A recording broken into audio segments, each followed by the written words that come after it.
बिहार में 2026 के त्रिस्तरीय पंचायत चुनाव से पहले एक बड़ा बदलाव होने जा रहा है। पंचायती राज अधिनियम के तहत इस बार पूरे राज्य में आरक्षण चक्र पूरी तरह बदल दिया जाएगा।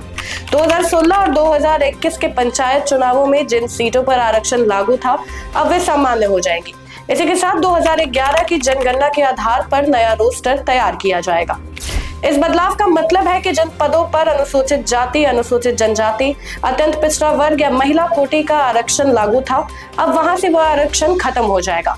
इसके बजाय नई जनगणना के अनुसार आरक्षण का वितरण फिर से निर्धारित होगा। राज्य निर्वाचन आयोग के सूत्र बताते हैं कि पंचायतों में पूर्ण आरक्षण का पहला चक्र 2006 में लागू हुआ था, जिसका असर 2011 तक रहा। इसके बाद 2016 और 2021 दोनों चुनाव में एक ही रोस्टर के अनुसार चुनाव हुआ।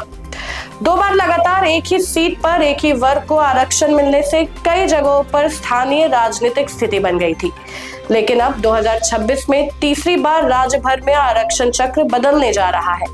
इस बड़े बदलाव से हजारों ग्राम पंचायतों, पंचायत समितियों और जिला परिषदों की सीट का पूरा समीकरण बदल जाएगा।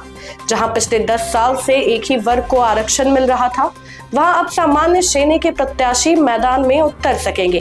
वहीं कई सामान्य सीटें अब आरक्षित श्रेणी में चली जाएंगी।